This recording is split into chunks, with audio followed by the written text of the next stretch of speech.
네, 이 델타 변이 바이러스가 확산되면서 CDC가 백신 접종자들에 대한 마스크 지침을 다시 강화했죠. 이 CDC 지침에 남가주는 어떤 영향을 받을지 알아보겠습니다. 또 게빈 뉴섬 캘리포니아 주지사가 자녀들을 썸머 캠프에 보낸 것이 논란이 되고 있습니다. 그 캠프에서 마스크 착용 규정이 주 규정을 위반하고 있기 때문입니다. 또 미국 서부를 중심으로 닥친 폭염에 이 강의 수온도 높아지면서 생태기가 교란되고 있다는 조사 결과가 나왔습니다. 자, 박경경 기자.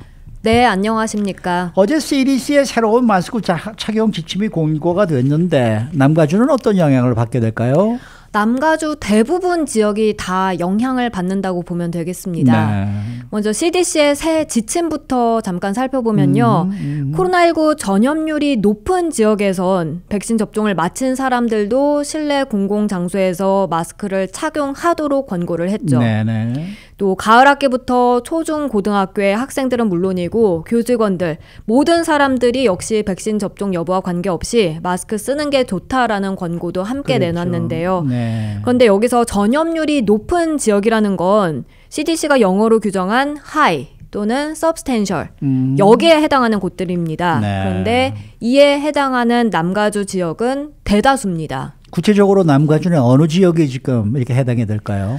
남가주를 보통 이제 뭐 부동산 가격 관련해서 카운티로 나눠보면 6개 카운티 정도로 이제 그렇죠. 분류를 하는데요. 네. 근데 이번에 관련 보도를 한 ABC7 방송 같은 경우는 10개로 좀 넓혀서 살펴봤습니다. 네. 그랬더니 4개 카운티는 전염률이 높은 곳으로 분류됐습니다. 네. LA 비롯해서 오렌지 카운티, 리버사이드, 그리고 샌디에고 카운티, 하이, 높음에 해당하고요.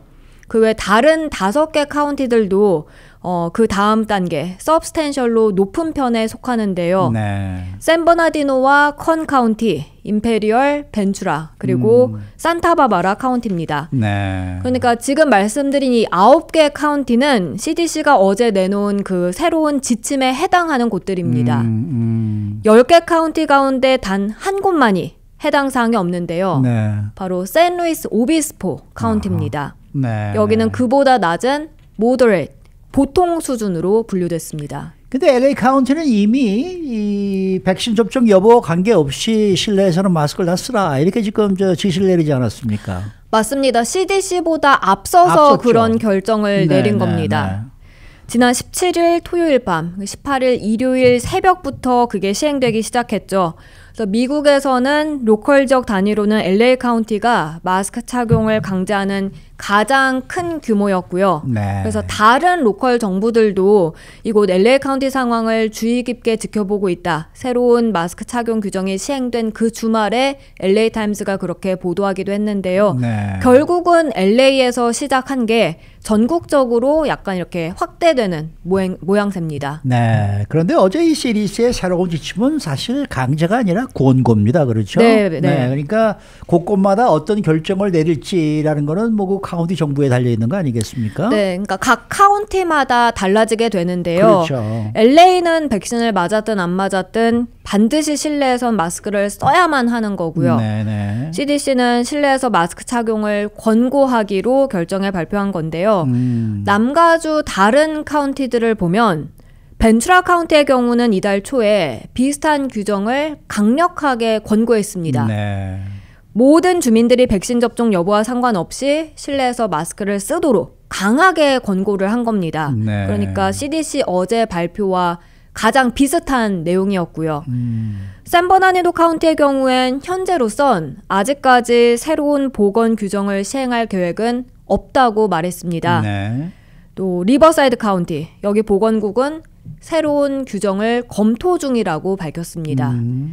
이어 주정부 관계자들이 이와 관련해서 어떤 입장을 내놓을지 그걸 기다리고 있다고 했고요. 네. 그리고 오렌지 카운티의 경우엔 아직까진 어떠한 입장도 내놓지 않았습니다. 네. 자, 다음 소식입니다. 게빈 뉴섬 캘리포니아 주지사가 이 자녀들을 썸머 캠프에 보낸 것을 두고 논란이 일고 있습니다. 네, 게빈 뉴섬 주지사에겐 4명의 자녀들이 있습니다. 근데 그 중에 2명, 10살과 11살. 이 자녀들을 서머 캠프에 보낸 겁니다. 네. 그런데 그 서머 캠프에선 이제 실내 활동도 있었던 거예요. 네, 네. 근데 문제는 실내라고 하면 마스크를 써야 하는데 그 캠프는 그렇지 않았던 겁니다. 네. 아이들은 아직까지 이 나이 때는 백신 접종을 하지 못하는 상황이고 그렇죠. 캘리포니아 주 규정에 따르면 실내에서 마스크를 꼭 써야만 합니다만 캠프 규정은 아이들이 마스크를 반드시 착용하진 않아도 되도록 했습니다. 네. 결국 게빈 뉴섬 주지사는 그 주 규정을 위반한 캠프에다 자신들의 자녀들을 보냈던 거였고 그게 문제되며 논란이 일고 있습니다. 근데 이런 문제가 알려진 계기가 있었다면서요. 네, 사진이 촬영됐습니다. 네, 네. 그리고 이걸 리오픈 캘리포니아 스쿨스란 단체가 손에 넣게 됩니다.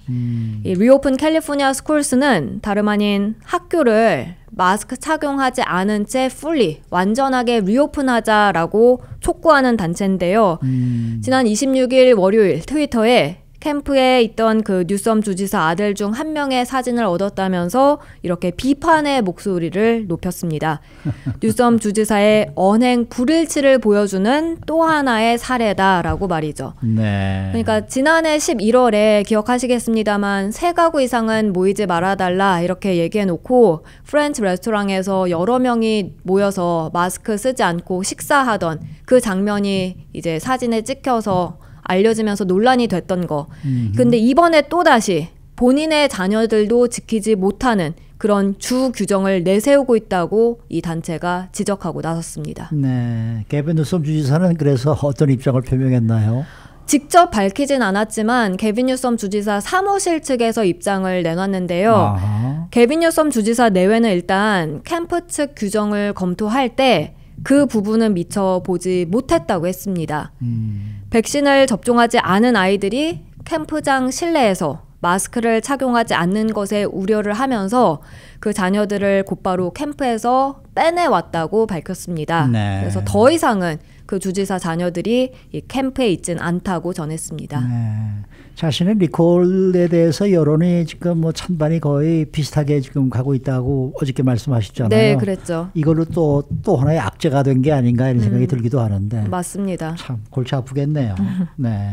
자, 마지막 소식입니다. 서부를 중심으로 폭염이 찾아오면서 이 강의 수온이 함께 높아짐에 따라 생태계가 교란이 되고 있다라는 소식입니다. 네, 좀 센 표현으로 하면 이 폭염이 산란하기 위해 강으로 거슬러 온 연어를 익히고 있다. 네. 이런 소식입니다. 네. 가디언에 따르면 미 환경보호단체 콜롬비아 리버키퍼는 관련 영상을 공개했는데요. 그걸 보면 이제 워싱턴주 콜롬비아 강의 연어가 몸에 상처가 잔뜩 난 채 헤엄치고 있습니다. 아이고, 이 단체 관계자는 상처가 많이 발견됐는데 네. 그게 스트레스와 높아진 수온 때문이라고 설명했습니다. 네. 그런가 하면 그 물고기 몸통에 이제 흰색 조각들도 보이는데요. 그게 다름 아닌 수온 상승으로 인한 스트레스에 의해서 생긴 곰팡이 감염이었습니다. 아이고. 산란을 위해서 바다에서 강으로 올라오던 중에 예상치 못하게 경로를 변경했다면서 그건 마치 불타는 건물을 피하기 위한 노력과 같은 것이었다고 얘기했습니다. 네. 미국은 연어 보호를 위해서 법으로 이 지역 수온이 섭씨 20도를 넘지 못하도록 규정을 했는데 현재 수온은 21도, 그걸 넘어섰고요. 그래서 치명적이라는 게 이 단체의 설명이었습니다. 네. 어떻게 비유를 했냐면 이건 마치 마라톤 대회를 38도가 넘는 기온 속에, 그 더운 기온 속에 뛰는 것과 마찬가지라고 했습니다. 네, 네. 연어들은 강의 지류에 산란하지 못하고 질병, 고온 때문에 죽게 될 것으로 보인다 하는데요. 네. 아직까지 수온 상승 여파로 인해서 연어가 얼마나 죽을지 그걸 판단하기엔 아직 좀 이른 상황이고요. 하지만 네. 앞으로 2달가량 수온이 상승하기 때문에 죽은 연어 개체 수도 증가할 것으로 보입니다. 앞서서 2015년에도 보면 여름 기온이 상승해서 그때 당시 콜롬비아 강에서 연어 25만 마리가 떼죽음을 당한 적이 있었습니다. 네, 이거 캘리포니아주에도 여파가 나타나고 있다는 소식인데요. 네, 북가주의 클라메스 강에서는 가뭄으로 수위가 낮아지면서 기생충이 번식하고 있다고 해요. 네. 그래서 새끼 연어 수십만 마리가 떼죽음을 당했고요.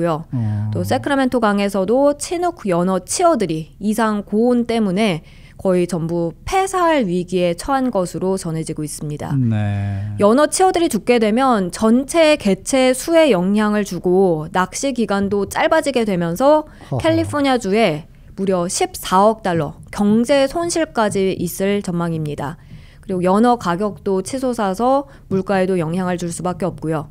그리고 또 이와는 별개로 지금 여기서 발생하고 있는 대형 산불들, 그게 역시 생태계를 파괴하고 있다는 지적인데요. 네. 이로 인해 해양 생물 10억 개체 이상이 사라진 것으로 추정된다고 가디언은 전했습니다. 참, 정말 섬찟한 그런 소식이네요. 네, 안타깝습니다. 수고 많으셨습니다. 감사합니다. 박현경 기자였습니다.